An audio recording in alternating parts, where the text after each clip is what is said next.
നമസ്കാരം, പുതിയൊരു വീഡിയോയിലേക്ക് എല്ലാവർക്കും സ്വാഗതം. ഇന്ന് ഞാൻ നിങ്ങളെ പരിചയപ്പെടുത്തുന്നത് നമ്മളുടെ സലാഡ് കുക്കുംബറാണ്. സലാഡിന് വേണ്ടി ഉപയോഗിക്കുന്നതാണ്. അപ്പോൾ നമുക്കിത് ഉണ്ടായത് എങ്ങനെയാണെന്ന് വെച്ച് കഴിഞ്ഞാൽ, നമ്മൾ ശരിക്കും വിത്ത് നമ്മളുടെ കൃഷിഭവനിൽ നിന്ന് വിത്ത് കുറച്ച് ഫ്രീ ആയിട്ട് കിട്ടിയിരുന്നു. ആ വിത്ത് കൊണ്ടുവന്ന് കിട്ടും. അപ്പോൾ വെള്ളിരിയുടെ വിത്താണെന്നാണ് പറഞ്ഞത്. പക്ഷേ ഉണ്ടായി കഴിഞ്ഞ് കഴിഞ്ഞപ്പോൾ ഇപ്പോൾ കുക്കുംബറാണ് ഉണ്ടായി വന്നിരിക്കുന്നത്. അപ്പോൾ ഇതാണ് നമ്മളുടെ കുക്കുംബർ. ഉണ്ടോ, ഇവിടെ നിൽക്കുന്നുണ്ട്. അപ്പോൾ ഇതിൽ നന്നായിട്ട് പൂത്തു. അതിൽ 3-4 കായ ഇപ്പോൾ ഫസ്റ്റ് ഇതിൽ ഉണ്ടായി കഴിഞ്ഞപ്പോഴാണ് മനസ്സിലായത് ഈ കുക്കുംബറാന്നുള്ളത്.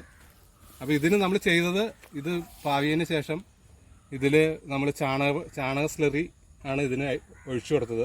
ഇപ്പോൾ ഇവിടെയൊക്കെ നിറച്ച് പൂത്ത് നിൽക്കുന്നുണ്ട്. അപ്പോൾ ഇനി പുതിയ കായകളൊക്കെ ഉണ്ടായി തുടങ്ങുന്നുണ്ട്. ചെറിയ ചെറിയ കായകൾ കാണിച്ചു തരാം. ഇവിടെ കുക്കുംബറാണ്.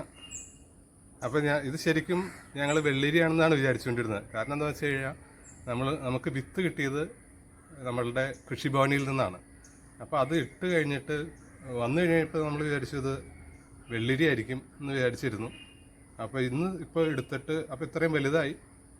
ഇതൊന്ന് കട്ട് ചെയ്ത് നോക്കി കഴിഞ്ഞ് കഴിഞ്ഞപ്പോൾ കുക്കുംബറാണ്. അപ്പോൾ ഇത് അടിപൊളിയായിപ്പോയി. നമ്മൾ വിചാരിക്കാത്തൊരു സംഭവമാണ് നമുക്ക് കൃഷിയിൽ കിട്ടിയത്. അപ്പോൾ നമ്മളിപ്പോൾ പുതിയതായിട്ട് കൂടുതൽ കായകളൊക്കെ ഉണ്ടാവുന്നുണ്ട്. അപ്പോൾ അത് നമുക്ക് കാണിച്ചു തരാം നിങ്ങളെ. ഇവിടെയൊക്കെ ചെറിയ കായകൾ ഉണ്ടായി കിടക്കണ കാണാൻ പറ്റുന്നുണ്ട്. ഈ കാണുന്നതാണ് അതിൻ്റെ കുക്കുംബറിൻ്റെയാണ്. അപ്പോൾ കഴിഞ്ഞ ദിവസം 2-3 നമുക്ക് കിട്ടിയിരുന്നു വലുത്. വെള്ളിരി അങ്ങനെയുള്ള ഈ കുമ്പളം അങ്ങനെയുള്ള സാധനങ്ങൾ, കുക്കുംബർ, ഇതിനൊക്കെ ഏറ്റവും ദോഷകരമായി ബാധിക്കുന്ന ഒരു സംഗതി എന്ന് വെച്ച് കഴിഞ്ഞാൽ ഈ പ്രാണികളുടെ ആക്രമണമാണ്. ഈച്ചയുടെ ആക്രമണമാണ് മെയിനായിട്ട് ഉണ്ടാകുന്നത്. അത് വന്ന് കുത്തി അതിൻ്റെ ഉള്ളിൽ മുട്ടയൊക്കെ ഇട്ട് വയ്ക്കും. അതുപോലെ ആ കുത്തി കഴിഞ്ഞ് കഴിഞ്ഞാൽ അത് ചിരിഞ്ഞു പോവുകയും ചെയ്യും.